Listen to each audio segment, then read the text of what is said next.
Hey, hello CSET students, कैसे हैं आप लोग? Hope so you all are good and doing well at your homes. So as you all know, we have completed with our chapter number 1, that is what demand, supply and market competition. Now we have to start with chapter number 2, that is what national income. So hope so you all are there. It is a very important topic और इसमें से काफ़ी सारे MCQ आने वाले हैं, तो आप लोगों को ये बात ध्यान में रखनी है और पूरा चैप्टर बिना मिस किए अटेंड करना है। रोज आप लोगों को मुझे मिलना है 5 बजे शाम को लाइव, ताकि हम लोग ये क्या कर सके, लेक्चर को, ताकि हम लोग नेशनल इनकम को प्रॉपरली पढ़ के खत्म कर सके और आप लोग बिल्कुल भी लेक्चर मिस नहीं करेंगे। क्या सब लोग आ गए हैं? यस यस यस, सब लोग आ गए हैं। यस मैम, हम लोग आ गए। ओके, सो आज का नया वर्ड है यायो। इफ आपको किसी को जापानीज में हाय बोलना है, हेलो बोलना है, तो आप यायो वर्ड का यूज कर सकते हैं। Okay guys, so for today it's यायो एवरीवन। ओके, चलिए we will start with national income. अब वैसे तो नेशनल इनकम सुन रखा है, ऐसा नहीं है कि हमारे लिए वर्ड नया है या कुछ तो भी नई बात हो रही है। हम लोगों ने नेशनल इनकम सुन रखा है और बच्चे इतने जबरदस्त होते हैं कि when I used to ask them, ma'am बेटा what do you mean by national income, they are like ma'am nation की इनकम नेशनल इनकम होती है। Very easy. अगर उनको पूछो कि what do you mean by national income, तो everyone answer me कि मैम नेशन की इनकम नेशनल इनकम। अरे हाँ बाबा, नेशन की इनकम नेशनल इनकम है, बट एक्चुअली नेशनल इनकम का मतलब क्या होता है? What do you mean by national income? कहाँ से आता है नेशनल इनकम? कैसे कैलकुलेट किया जाता है नेशनल इनकम? कहाँ से हमने उसको लाया? कैसे कैलकुलेट हुआ? किस तरीके से लाया गया? ये सब बातें हम लोगों को बेसिकली पता नहीं होती। तो आज हम लोग पढ़ने वाले हैं, ये चैप्टर में हम लोग पढ़ने वाले हैं कि नेशनल इनकम का मीनिंग क्या होता है और नेशनल इनकम कैलकुलेट कैसे करते हैं। ठीक है, तो सबसे पहले सबसे basic meaning of national income, national income is nothing but sum of final value of goods and services produced in a country within a year। क्या बोला मैंने? sum of final value of goods and services produced in a country within a year, मतलब एक साल के अंदर अंदर जितने भी गुड्स एंड सर्विसेज का प्रोडक्शन हुआ है, उन सबकी फाइनल वैल्यू को अगर मैं ऐड कर देती हूँ तो उसको मैं क्या बोलती हूँ? नेशनल इनकम बोलती हूँ। तो यहाँ पे 3 बातें हुई। कितनी बातें हुई? 3 बातें। Value of final goods and services, final value of goods and services, ठीक है। Second, in a country. Third, in a year, with in a year, ठीक है। तो एक साल के अंदर अंदर मेरी डोमेस्टिक कंट्री में, मेरी डोमेस्टिक टेरिटरी में जितना भी गुड्स एंड सर्विसेज का प्रोडक्शन हो रहा है, वो सारी वैल्यूज को अगर मैं प्लस कर देती हूँ तो क्या बन जाता है? नेशनल इनकम बन जाता है। मतलब साल भर के अंदर अंदर जितने भी गुड्स एंड सर्विसेज का प्रोडक्शन हुआ है, उनकी फाइनल वैल्यू को अगर मैं प्लस कर देती हूँ तो क्या बन जाता है? नेशनल इनकम बन जाता है। This is what the basic meaning of national income. This was the basic meaning of national income. Okay, so ये बेसिक मीनिंग तो मैंने आपको बता दिया। अब उसके अलावा नेशनल इनकम के कुछ अलग अलग नाम भी हैं। नेशनल इनकम को अलग अलग नेम्स से भी जाना जाता है। Also known as national dividend, national output, national expenditure। National income के ये भी अलग अलग नाम है, समझ में आया? National apart from national income, interchangeably national dividend, national output and national expenditure can also be used for the term national income। Interchangeably we can use national dividend, national output and national expenditure for the word national income। Okay, वैसे तो national income को number of ways में define किया गया है। एक तो मैंने आपको बता दिया, अभी बताया, national income is nothing but sum of final value of goods and services, sum of final value of goods and services produce in a country with in a year. एक तो ये मीनिंग हो गया। तो मैम इसके अलावा और क्या क्या मीनिंग है? इसके अलावा भी अलग अलग तरीके से नेशनल इनकम को डिफाइन किया गया है। एक तो हमने ये पढ़ लिया। Second, in other words, the total amount of income accruing to a country from economic activity in a year is known as national income. मतलब साल भर में इकोनॉमिक एक्टिविटीज के जरिए जितनी भी इनकम अक्रू हो रही है वो मेरी नेशनल इनकम होती है। समझ में आया क्या? तो इस तरीके से भी नेशनल इनकम को पढ़ा जा सकता है। ये भी एक नेशनल इनकम का मीनिंग है। क्या? साल भर में इकोनॉमिक एक्टिविटी के जरिए जितनी भी इनकम कमाई गई है उसको हम क्या कहते हैं? नेशनल इनकम कहते हैं। समझ में आया क्या? अब आप लोग पूछोगे कि मैम इकोनॉमिक एक्टिविटी का मतलब क्या होता है? इकोनॉमिक एक्टिविटी का मतलब होता है जहाँ पे मॉनेटरी टर्म्स इंक्लूड होते हैं। समझ में? Buying and selling of goods and services is all about economic activity. जहाँ पे पैसा इन्वॉल्व होता है ना उसको हम इकोनॉमिक एक्टिविटी कहते हैं। क्या बोला मैंने? जहाँ पे पैसा इन्वॉल्व होता है उसको हम क्या कहते हैं? इकोनॉमिक एक्टिविटी कहते हैं। तो इकोनॉमिक एक्टिविटी के जरिए साल भर में आपने जितना भी पैसा कमाया उसको हम क्या कहते हैं? नेशनल इनकम कहते हैं। ये एक मीनिंग हो गया। अब तीसरा meaning, it include payment made to all the resources in the form of wage, interest, rent, profit. Economy में जितना भी फैक्टर पेमेंट आपने किया है, फैक्टर पेमेंट मतलब क्या? फैक्टर सर्विसेज को जो पेमेंट किया जाता है उसको फैक्टर पेमेंट कहते हैं। फैक्टर सर्विसेज कितनी होती है? 4, लैंड, लेबर, कैपिटल, एंटरप्रेन्योर। और उसको कैसे पे किया जाता है? Rent, wage, interest, profit. तो अगर ये फैक्टर इनकम को भी आप प्लस कर दोगे, सम अप कर दोगे, तो भी आपको नेशनल इनकम मिल जाएगी। क्योंकि बोलने का मतलब ये है कि ये हमारे देश की 4 मेन इनकम होती है। फैक्टर इनकम जनरेट होती है, तो इनको अगर हम प्लस कर देंगे तो भी हमको नेशनल इनकम मिल जाएगा। तो 3 बातें हमने पढ़ ली, 3 मीनिंग पढ़ लिए हम लोगों ने। कौन कौन से 3 बोलो? National income is a sum of final value of goods and services produce in a country with in a year, पहला। Income accruing from economic activities in a year is national income, दूसरा। Including all the payments, including all the factor payments, that is what rent, pay, wage, interest, profit is known as national income. 3 तरीके से हमने national income का meaning पढ़ लिया। उसके अलावा हमने उसके दूसरे नाम भी देख लिए, national dividend, national output and national expenditure. Okay, apart from that कुछ और इम्पोर्टेंट बातें नेशनल इनकम से रिलेटेड।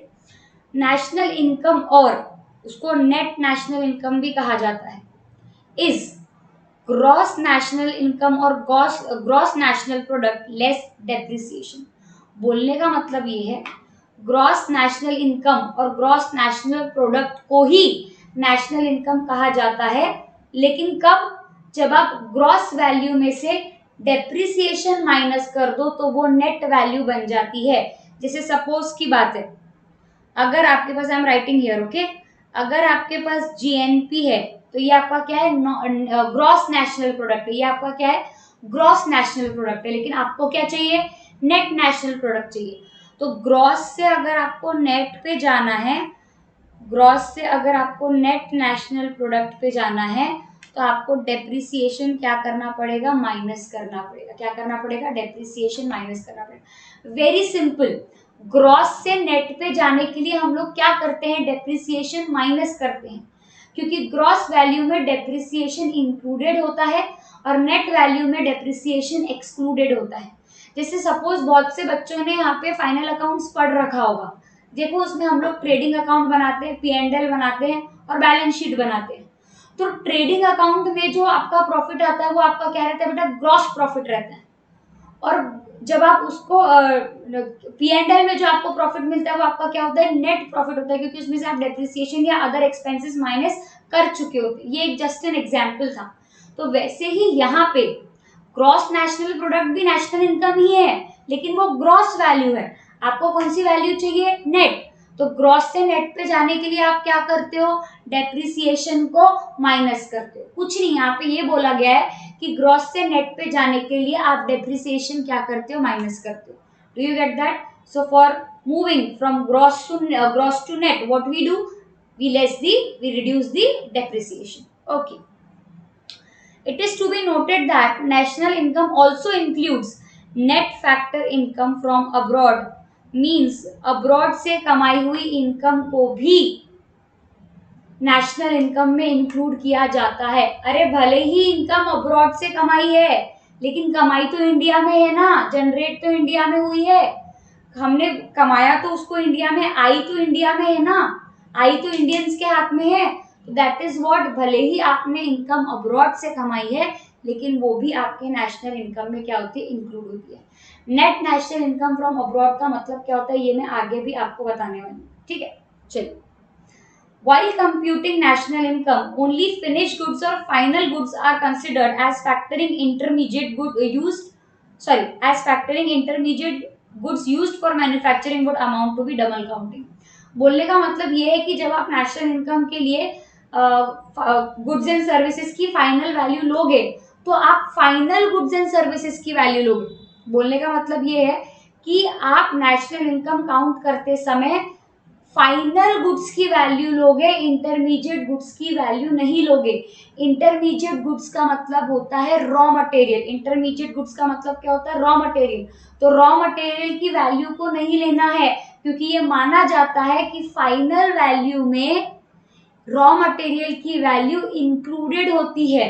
तो अगर आप रॉ मटेरियल की वैल्यू अलग से लोगे तो वो डबल काउंटिंग माना जाएगा। जैसे फॉर एग्जांपल दूध से बनी मिठाई, तो आप सीधे सीधे मिठाई की फाइनल वैल्यू को नेशनल इनकम में इंक्लूड करो, उसमें कितने का दूध लगा वो अलग से मत लो, क्योंकि वो मिठाई की वैल्यू में दूध की वैल्यू इंक्लूडेड है। और अगर आप मिठाई की वैल्यू भी प्लस करोगे 100 रुपए और 20 रुपए अलग से दूध का भी लगाओगे, दैट मीन्स आपने दूध की वैल्यू को 2 बार काउंट कर लिया। ये डबल काउंटिंग का इश्यू हो जाता है। समझ में आया क्या? नेशनल इनकम कैलकुलेट करते समय आपको फाइनल वैल्यू लेनी है गुड्स एंड सर्विसेज की। फाइनल वैल्यू समझ में आया क्या? गुड्स एंड सर्विसेज की फाइनल वैल्यू लेनी है, इंटरमीडिएट गुड्स की वैल्यू नहीं लेनी है, फाइनल गुड्स की वैल्यू लेनी है। मतलब जो गुड्स बन के रेडी हो गए, गुड्स बन के तैयार है बिकने के लिए कंज्यूमर को, वो गुड्स की वैल्यू आपको लेना है, इंटरमीडिएट गुड्स की वैल्यू नहीं लेना है। इंटरमीडिएट गुड्स की वैल्यू नहीं लेना है, फाइनल गुड्स की वैल्यू लेना है। मतलब जो गुड्स बन के रेडी हो गया है उसकी वैल्यू लेना है, इंटरमीडिएट गुड्स की वैल्यू नहीं लेना है। उसके बाद very important, taxes are included but subsidies are not. National income में टैक्सेस इंक्लूड होते हैं, सब्सिडीज इंक्लूड नहीं होती। समझ में आया? काफी सारी बातें हम लोगों ने यहाँ पे पढ़ी और ऐसी बहुत सारी बातें थी इसमें जिसमें से आपको एमसीक्यू आ सकता है कि नेशनल इनकम के दूसरे नाम क्या है, ग्रॉस से नेट पे जाने के लिए क्या करते हो, मीनिंग क्या है नेशनल इनकम का, टैक्स इंक्लूड होता है कि एक्सक्लूड होता है, सब्सिडी इंक्लूड होती है कि एक्सक्लूड होती है, NFIA net national income net factor income from abroad national income में इंक्लूड होता है कि नहीं होता है, फाइनल गुड्स की वैल्यू लेते हैं कि इंटरमीडिएट गुड्स की वैल्यू लेते हैं। ये सारे आपके एमसीक्यू क्वेश्चन हो गए। कितने सारे तो मैंने ये 2 पैराग्राफ में ही बता दिया आपको। तो ये सारी बातें आपको क्या करनी है? याद रखनी है। समझ में आया? Very good. अब methods to measure national income. There are 3 methods to measure national income. National income को मेजर करने की 3 मेथड्स है और सबसे पहले ये 3 मेथड्स का आपको इंट्रोडक्शन दिया है और उसके बाद काफ़ी सारी डिटेलिंग आगे करी गई है। तो जो हम लोग अभी 3 दिन पढ़ेंगे वो सिर्फ बेसिक मीनिंग है मेथड्स का, उसके अलावा इन डिटेल हम लोगों को आगे पढ़ना है। तो ये सिर्फ ट्रेलर रहेगा, पिक्चर तो अभी बाकी है मेरे दोस्त। समझ में आया क्या? So how many methods are there? 3। Product method, income method and expenditure method. कितनी मेथड है बेटा? Product, income and expenditure. चलिए तो 1 बाय 1 हम लोग शुरू करते हैं। उससे पहले ये जो हम लोगों ने पढ़ा उसका पूरा समरी है। ऊपर जो हम लोग पढ़ के आए ना अभी 2 पैराग्राफ में इंट्रोडक्शन, ये उसका पूरा समरी। देखो नेशनल इनकम इज, ये 3 मीनिंग जो हम लोगों ने पढ़े, ये 3 मीनिंग, ठीक है। पहला मीनिंग क्या था? Sum of final value of goods and services produce in a country with in a year, income accruing to a country from economic activity in a year, and payment of rent, wage, interest, profit should be sum out is what national income. फिर ये 4 point पढ़े थे। GDP से NNP पे जाने के लिए क्या करते हैं? डेप्रिसिएशन माइनस करते हैं। जीडीपी नहीं गाइस, इट्स जीएनपी, ओके। फिर एनएफआई इंक्लूडेड नेशनल इनकम। फिर उसके बाद फाइनल वैल्यू इंक्लूड होती है गुड्स एंड सर्विसेज की, टैक्स इंक्लूड होते हैं और सब्सिडी एक्सक्लूड होती है। Very good. अब हम लोगों को पढ़ना है प्रोडक्ट मेथड। अब हम लोगों को क्या पढ़ना है? Product method. प्रोडक्ट मेथड और वैल्यू एडेड मेथड क्या बोलती है? चलो पहले मैं आप लोगों को मीनिंग समझा देती हूँ, उसके बाद हम लोग डिस्कस करेंगे। प्रोडक्ट मेथड बोलता है कि हर गुड्स बनाते समय उसमें क्या होती है, वैल्यूज ऐड होती है। क्या ऐड होती है, वैल्यूज ऐड होती है। हर स्टेप पे गुड्स बनाते समय उसमें क्या ऐड होती है, वैल्यूज ऐड होती है। और जितने से वो वैल्यूज ऐड हो रही है ना, उसको आपको प्लस करना है नेशनल इनकम निकालने के लिए। प्रोडक्ट मेथड बोलता है हर स्टेप में गुड्स में जितनी वैल्यू ऐड हो रही है, जितने से वैल्यू ऐड हो रही है, वो वैल्यूज को आपको ऐड करना है नेशनल इनकम कैलकुलेट करने के लिए। देखो प्रोडक्ट मेथड क्या बोलता है, value added in each phase of intermediate good by productive activity या production activities is known as product method. मतलब इंटरमीडिएट गुड्स मतलब रॉ मटेरियल, हर स्टेप में रॉ मटेरियल में जितने से वैल्यू ऐड होगी, वो वैल्यू को मुझे क्या करना है, प्लस करना है, और उसके जरिए मैं नेशनल इनकम कैलकुलेट कर सकती हूँ। क्या बोला मैंने, हर फेज में इंटरमीडिएट गुड्स में जितने से वैल्यू ऐड होगी with the help of production activities, वो वैल्यू एडिशन को मुझे प्लस करके क्या निकालना है, नेशनल इनकम कैलकुलेट करना है। अब मैम ऐसे तो हमको समझ में आता नहीं जब तक आप हमको एक एग्जाम्पल ना दो। So here is the example with you. देखिए एग्जाम्पल क्या बोलता है, एक फार्मर है और वो फार्मर के पास 500 रुपए के क्या है, गेहूं है, और वो फार्मर ने वो 500 रुपए के गेहूं मिलर को बेच दिए, बराबर। और वो मिलर ने वो गेहूं का क्या बनाया, आटा बनाया, और अब वो आटा हो गया है कितने का, 700 रुपए का। अब वो आटा कितने का हो गया है, 700 रुपए का। करके एक मिनट प्रॉपरली देखते हैं।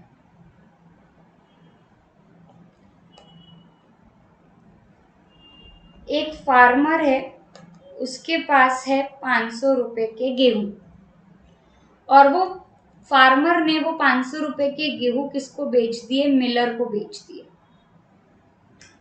और अब वो मिलर ने वो गेहूं से बना लिया आटा, और अब वो मिलर ने गेहूं से बना लिया आटा, और अब वो आटे को बेच रहा है बेकर को, और बेकर ने वो आटे से बना ली ब्रेड, जो वो बेचेगा कंज्यूमर को। जो वो किसको बेचेगा, कंज्यूमर को बेचेगा। तो ये तो फाइनल कंजम्पशन हो गया कंज्यूमर वाला। अब मुझे एक बात बताओ, मिलर ने गेहूं में कितने से वैल्यू एडिशन किया, 200 रुपए से, क्योंकि 700 रुपए में 700 रुपीज में 500 rupees worth of wheat and he added 200 rupees. How come, by making flour of that wheat. उसने क्या किया, गेहूं से उसका आटा बनाया, तो उसकी वैल्यू 500 से कितनी हो गई, 700 हो गई। तो 700 रुपए में मिलर ने आटा किसको बेचा, बेकर को। दैट मीन्स मिलर ने कितने से वैल्यू ऐड करी, मिलर ने वैल्यू ऐड करी 200 रुपए से। कितने से वैल्यू ऐड करी, 200 रुपए से, बराबर। अब बेकर ने वो आटे से क्या बनाया, ब्रेड, और वो ब्रेड कितने में बेच रहा है कंज्यूमर को, 1000 रुपए में। दैट मीन्स बेकर ने कितने से वैल्यू ऐड करी, 300 रुपए से। समझ में आया, क्योंकि 700 रुपए तो वो मिलर के ही थे ना, 1000 में 700 रुपए की वैल्यू तो वो आटे की थी ना। ब्रेड बना के मैंने कितने से, बेकर ने कितने से वैल्यू ऐड करी, 300 रुपए से। तो हर फेज में जितने से वैल्यू एडिशन हुआ है उसको आपको प्लस करना है, और आपको निकालना है GVA, ग्रॉस वैल्यू एडेड।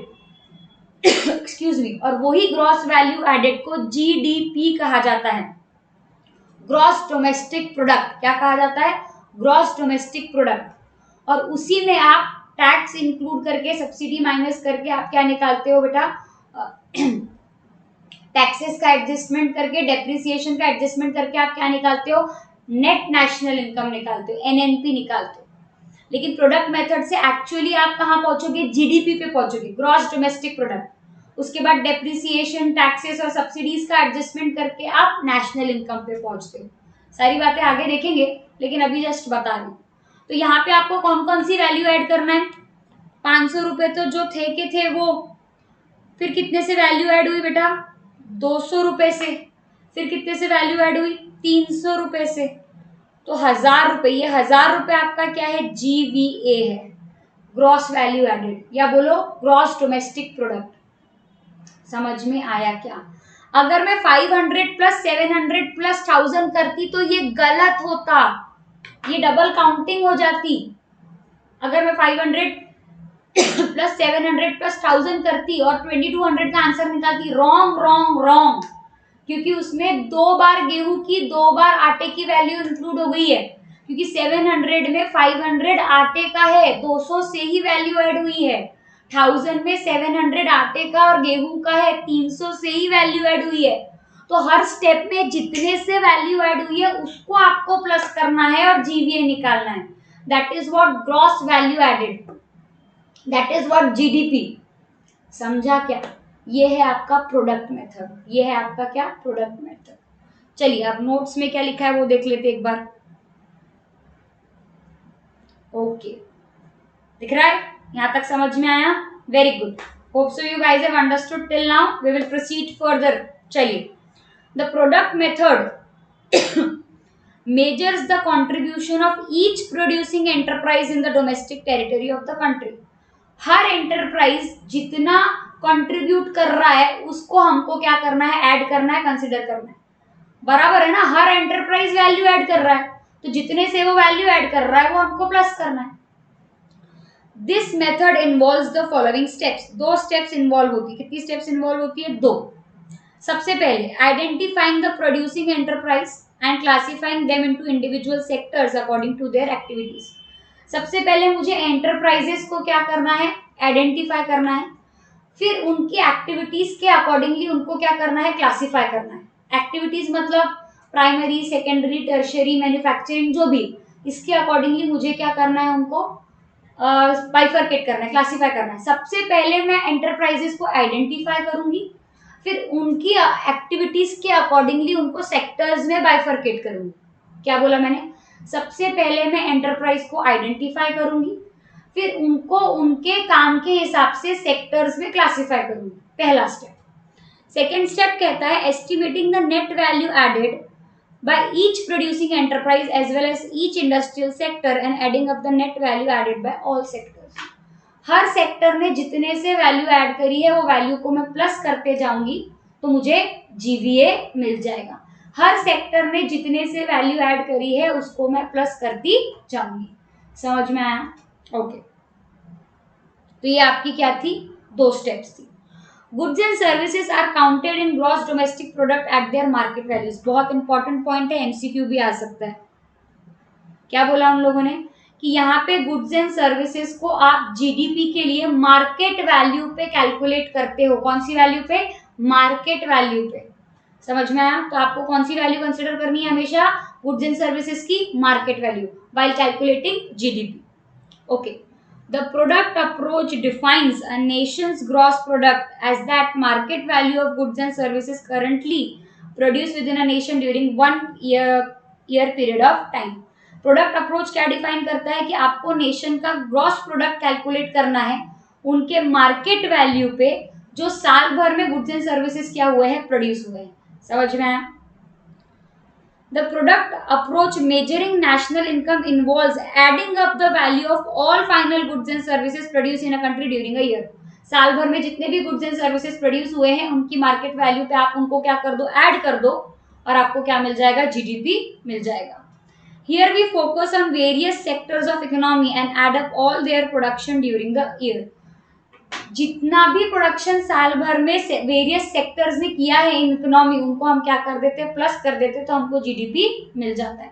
मतलब साल भर में जितने भी सेक्टर्स ने प्रोडक्शन किया है गुड्स एंड सर्विसेज का, उन सारे प्रोडक्टिव एक्टिविटीज को हम प्लस कर देते हैं। सारे गुड्स एंड सर्विसेज की वैल्यूज को, फाइनल वैल्यूज को हम प्लस कर देते हैं, तो हमें क्या मिल जाता है? जीडीपी मिल जाता है।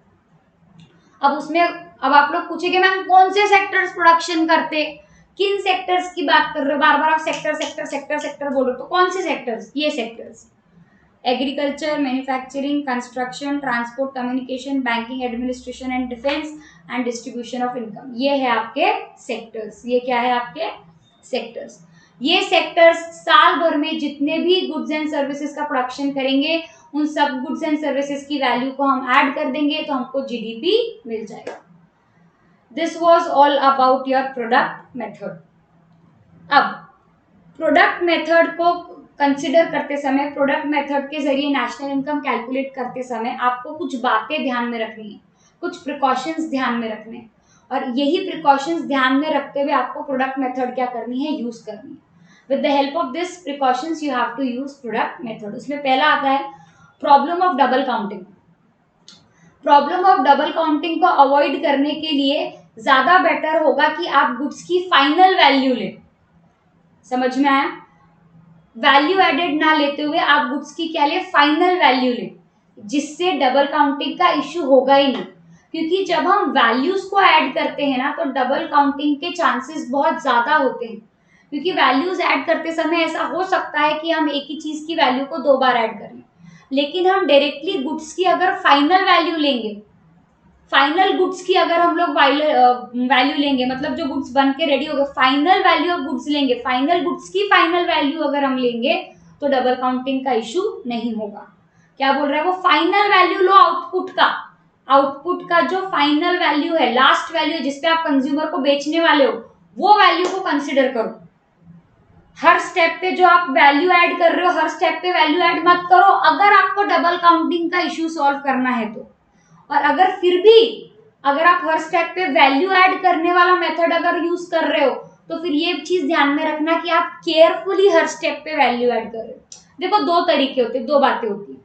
या तो आप हर स्टेप पे वैल्यू ऐड कर लो, जैसे हमने वो फार्मर मिलर वाले एग्जाम्पल में देखा, या तो फिर आप सीधे सीधे फाइनल वैल्यू ले लो। ये आपको मैं बताती हूँ, एग्जाम्पल में बताती हूँ। जैसे या तो आप 500, 200, 300 ऐड करके आंसर निकालो, या आप डायरेक्टली 1000 ले लो ना यार। 2 बातें हो गई ना, या तो वैल्यू ऐड करके लो, या तो डायरेक्टली फाइनल वैल्यू ले लो। फाइनल वैल्यू ब्रेड की क्या थी, 1000, और 1000 में तो सारी चीजें इंक्लूडेड ही है। तो वो पॉइंट का बोलना ये है कि आप डायरेक्टली अगर 1000 रुपए की वैल्यू लेते हो, तो आपका डबल काउंटिंग का इश्यू सॉल्व हो जाता है। ठीक है। और अगर आप ये वाली मेथड से जा रहे हो, वैल्यू एडिशन वाली मेथड से जा रहे हो, तो फिर आप थोड़ा सा केयरफुल रहो, ताकि वहां पे डबल काउंटिंग का इशू ना हो। देखो यहाँ पे लिखा हुआ है, pitfall can be avoided by either counting final value of output और by including the extra value that each firm adds to an item. दोनों मेथड कर सकते हो, लेकिन दोनों मेथड करो लेकिन केयरफुली करो, ऐसा बोलना। Value addition in particular year, आपको करंट ईयर का ही वैल्यू एडिशन लेना है। करंट ईयर में जो प्रोडक्शन हुआ है वो ही लेना है, प्रीवियस ईयर से आपका कोई लेना देना नहीं है। हम अगर नेशनल इनकम में फाइनल गुड्स एंड सर्विसेज की वैल्यू इंक्लूड करते हैं, तो वो आप करंट ईयर करते, प्रेजेंट ईयर की करते। प्रीवियस ईयर और अपकमिंग ईयर से हमारा कोई लेना देना नहीं रहता। करंट ईयर की values of goods and services in a year include होगी, नेशनल इनकम में इंक्लूड होगी। साल भर में करंट ईयर में जितना भी गुड्स एंड सर्विसेज का प्रोडक्शन हुआ है, उनकी वैल्यू नेशनल इनकम में इंक्लूड होगी। समझ में आया क्या? देखो लिखा हुआ है, the values which had previously been added to the stock of raw material and goods have to be ignored। previously जो ऐड हो चुके पिछले साल, उनको इग्नोर करना है। इस साल जो प्रोडक्शन हुआ है उनकी वैल्यूज को लेना है। Third point, stock appreciation. आपके पास जो स्टॉक पड़ा है उसकी प्राइस में अगर इंक्रीमेंट आता है, तो दैट डजंट मीन कि आपके गुड्स एंड सर्विसेज में इंक्रीमेंट आ गया है, प्रोडक्शन थोड़ी ना हुआ है, स्टॉक की प्राइस बढ़ी है। तो स्टॉक की प्राइस बढ़ना इंडिकेट नहीं करता कि आपका गुड्स एंड सर्विसेज का प्रोडक्शन बढ़ गया है। समझ में आया? तो अगर आपके स्टॉक की प्राइस बढ़ी है, तो वो स्टॉक की प्राइस को आप क्या कर दो, सब्ट्रैक्ट कर दो। क्योंकि अगर आप वो स्टॉक की प्राइस बढ़ने को नेशनल इनकम का पार्ट मानोगे, तो वो गलत हो जाएगा। क्योंकि नेशनल इनकम बोलता है final value of goods and services, और यहाँ पे गुड्स एंड सर्विसेज का तो प्रोडक्शन ही नहीं हुआ ना, यहाँ पे तो स्टॉक की प्राइस बढ़ी है। समझ में आया? तो स्टॉक एप्रिसिएशन को आप क्या कर दोगे, माइनस कर दोगे, क्योंकि यहाँ पे कोई भी एक्चुअल गुड्स एंड सर्विसेज का प्रोडक्शन नहीं हुआ है। Last one, production for self consumption. Self consumption के लिए भी जितना भी प्रोडक्शन आपने किया या जितना भी आपने यूज किया है, उसको भी नेशनल इनकम में इंक्लूड किया जाएगा। मतलब भले ही आपने सेल्फ कंजम्पशन के लिए अपना प्रोडक्शन यूज किया है, लेकिन उसकी वैल्यूज को भी नेशनल इनकम में इंक्लूड किया जाएगा। समझ में आया क्या? ओके गाइस, तो क्या पढ़ा हम लोगों ने आज? ये आपका प्रोडक्ट मेथड यहाँ पे खत्म होता है। अगले लेक्चर में हम लोग एक्सपेंडिचर मेथड की बात करेंगे। ठीक है, तो आज हम लोगों ने क्या पढ़ा? 3 मीनिंग पढ़े नेशनल इनकम के, 3 नाम पढ़े नेशनल इनकम के, फिर उसके बाद कुछ छोटी मोटी बातें देखी, फिर मेथड शुरू किए। उसमें सबसे पहली मेथड देखी प्रोडक्ट। एक बार क्विक रिवीजन वाले पेज पे आ जाते हैं तो हमको इजीली रिवाइज हो जाएगा। यस, आ गए हम लोग। Sum of final value of goods and services produce in a country with in a year, accruing income from economic activity in a year, payment of rent, wage, interest, profit should be sum up for national income। 3 meaning, 3 नाम क्या थे फटाफट? National dividend, national output, national expenditure. Very good. GNP to NNP minus depreciation, NFIA included, final value of the goods should be included, intermediate goods value should be ignored, taxes included, taxes included, subsidies excluded। Product method is nothing but value added in each phase of intermediate goods by production activities should be included for calculating आपका GVA। 4 precautions थे, double counting, production in current year, stock appreciation and self consumption. याद आ गया क्या? Precautions भी कभी कभार MCQ में आ जाते हैं कि कौन सी चीजें इंक्लूड करनी है, कौन सी चीजें इंक्लूड नहीं करनी है, तो हर चीज को बहुत ध्यान से याद रखना है, बहुत ध्यान से समझना है। Hope so you guys have understood the concept of national income and product method. In next lecture we will meet with the concept of expenditure method. तब तक के लिए रिवाइज करिए, नोट डाउन करिए, कोई भी डाउट है तो पूछिए गाइस। तब तक के लिए take care, tata, bye bye, see you in the next lecture.